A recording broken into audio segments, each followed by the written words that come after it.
Gold, trusted gold buyers. మీరు తాకట్టు పెట్టిన బంగారాన్ని విడిపించి ఈ రోజు ఉన్న మార్కెట్ ధరకు కొనబడను. ఈ పంచెస్ మొన్న అంటే ఒక 1 వీక్ బ్యాక్ కోన వెంకట గారిని నేను ఇంటర్వ్యూ చేశాను సార్. అదే చైర్లో కూర్చున్నారు కోన వెంకట గారు. ఆయన ఇంటర్వ్యూ మొత్తం మీద 3 సార్లు ప్రస్తావించారు మీ పేరు. పంచ్ లైన్లు, ఆ పంచ్ లైన్లు పవర్ఫుల్గా పేలేటట్టు వన్ లైనర్స్ రాయాలంటే హరీష్ తర్వాతే. ఇదే మాట 3 సార్లు అన్నారు ఆయన ఇంటర్వ్యూ మొత్తం మీద. అది టాలెంట్ అనొచ్చా, లేకుంటే అవలేలుగా మీకు అబ్బిన కళ అనొచ్చా, ఎలా చూడొచ్చు? ముందుగానే అన్నాడు కాబట్టి అది ఆయన అభిమానం అనొచ్చు. ఫస్ట్ ఆయన దగ్గర మేము పనిచేశాను కాబట్టి డెఫినెట్గా నేను గురూజీ అని పిలుస్తాను. సో తన శిష్యుడి గురించి తను గర్వంగా ఫీల్ అయిన సందర్భం నాకు చాలా ఆనందంగా ఉంది. చెప్పాను చిన్నప్పటి నుంచి పుస్తకాలన్నా అక్షరాన్ని నమ్ముకున్నాం, ఆస్తుల్ని కాదు సార్. సో మేబీ అమ్మ అలా పలుకుతుంటుందేమో అంతే. రామయ్య వాస్తవయ్య సినిమాలో కూడా ఒక లిరిక్ ఉంటుంది, నిప్పుకైనా తుప్పు పడితే కడిగిపారి పండగ చేసుకో అని చెప్పేసి ఒక లైన్ ఉంటుంది. అవునండి. మీలో నాకు నచ్చేది అదే. Thank you sir. అంటే శ్రీమణి రాశాడు లైన్. మీరు ఇన్ని లిరిక్స్ గుర్తుపెట్టుకోవడం నిజంగా చాలా అభినందనీయం. చాలామంది అడుగుతుంటారు, ఈ రోజుల్లో లిరిక్స్ ఎవరు వింటారండి, సౌండ్స్ ఇంపార్టెంట్ అది ఇది అంటుంటారు. వాళ్ళందరికీ మా ఐ డ్రీమ్ యాంకర్ రాజా గారు ఒక ఒక మైల్ స్టోన్ అంటారా లేదా దాన్ని ఏమంటారు, ఒక టర్నింగ్ ఉదాహరణ. థ్యాంక్ యూ సో మచ్ అండి. భాష పట్ల, లిరిక్స్ పట్ల మీరు బ్లాక్ బస్టర్ అయిన సినిమా కాకుండా మీరు ఈ లిరిక్స్ కూడా గుర్తుపెట్టుకున్నారంటే నిజంగా అభినందనీయం. Thank you sir. పర్టికులర్గా నేను ఈ లైన్ ప్రస్తావించడానికి కారణం ఏంటంటే, మీరు మాట్లాడాల్సిన దగ్గర మాట్లాడతారు, పేలాల్సిన దగ్గర గన్నులాగా పేలుతారు.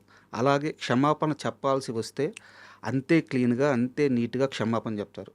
నేను వేరే ఉద్దేశం కోసమో వ్యూస్ కోసమో దీన్ని ప్రస్తావించట్లేదు.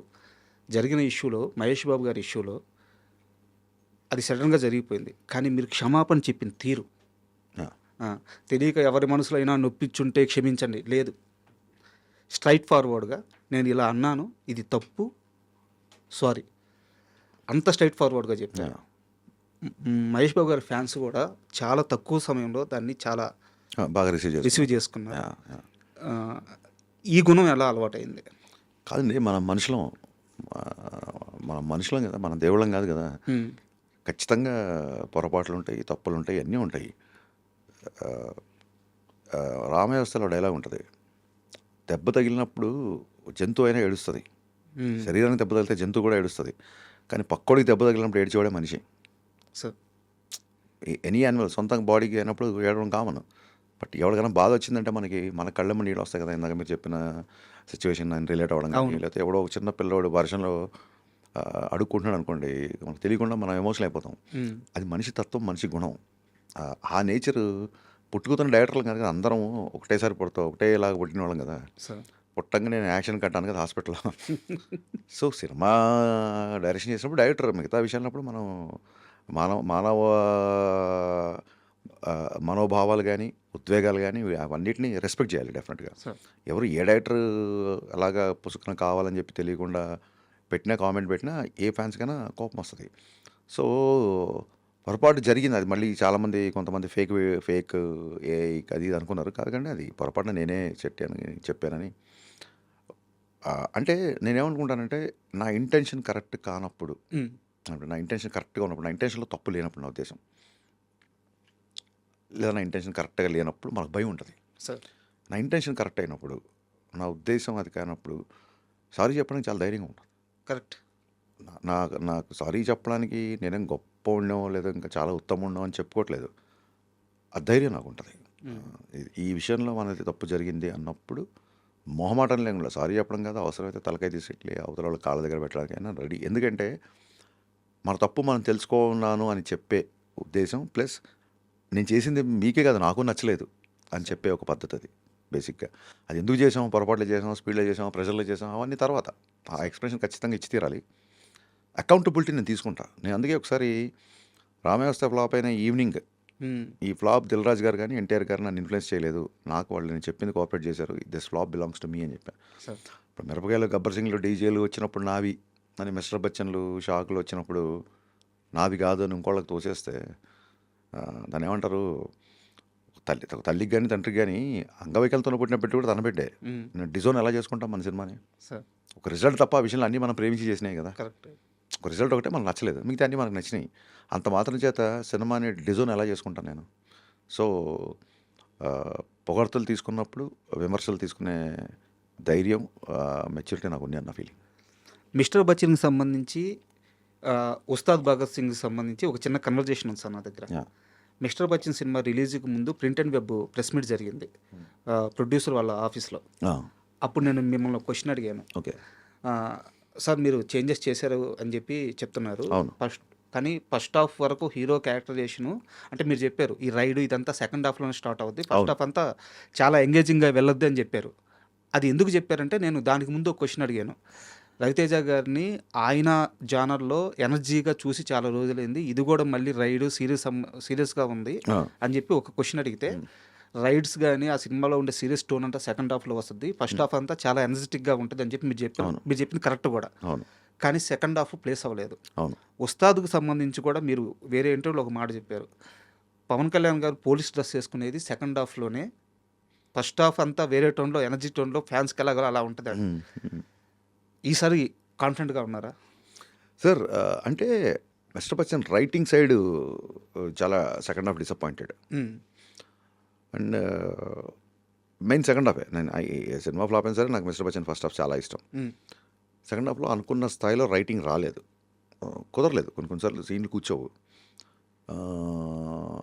దీంట్లో పోలీస్ క్యారెక్టర్ మళ్ళీ ఏం చూస్తామని చాలామంది అడిగినప్పుడు చెప్పా, బాబు ఓన్లీ ఇంటర్వెల్ బిఫోరే మీకు పోలీస్ క్యారెక్టర్తో కనబడతారు, అప్పటి వరకు వేరే డ్రెస్సింగ్ వేరే స్టైల్ ఉంటుంది అని చెప్పాను. దానికి దీనికి ఎనర్జీకి సంబంధం లేదు బేసిక్గా. నెక్స్ట్ ఏంటంటే లాస్ట్ సినిమా సెకండ్ హాఫ్ సరిగ్గా లేదు కదా అని చెప్పి ఈ సినిమా అంతా ఎలా వర్క్ చేసాం, ఈసారి అక్కడ సెకండ్ హాఫ్ అలా నేను పర్ఫార్మెన్స్ బద్దలైపోద్ది అని ప్రతిసారి క్యాంపెయిన్ చేస్తామంటే దాని ఉద్దేశం విలన్తో పంచ్ డైలాగ్లో ఫైట్లో అని కాదు. ఆయన యొక్క చేసే ఇంటెన్స్ ఎమోషన్ సీన్స్ సెకండ్ హాఫ్లో ఎక్స్ట్రానరీగా ఉంటాయి.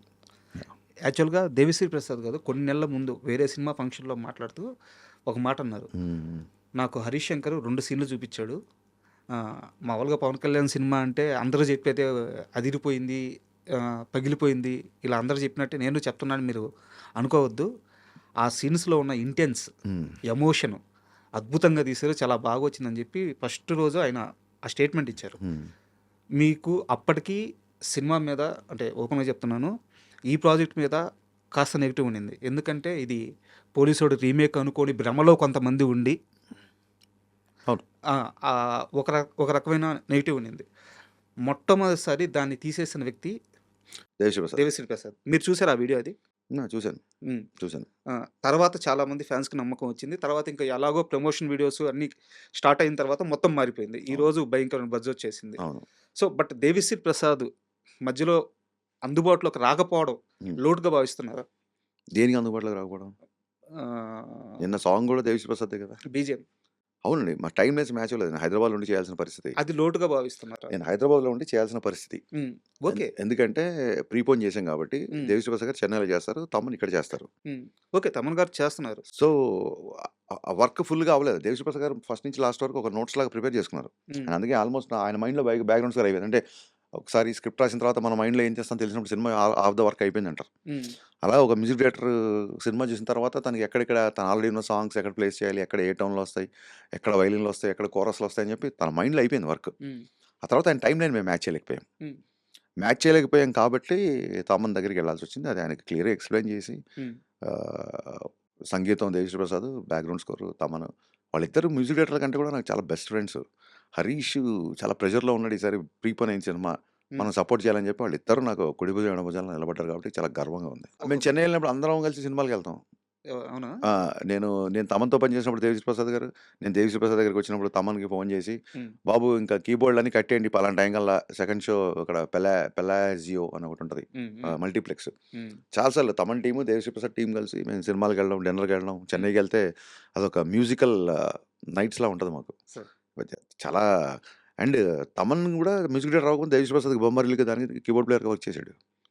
Thaman respects Devi Sri Prasad lot. And Devi Sri Prasad కూడా మనకు ఇంటర్వ్యూలో అనిరుద్ధ్ మ్యూజిక్ గురించి, తమన్ ఓజీ మ్యూజిక్ గురించి చాలా గొప్పగా చెప్పాడు.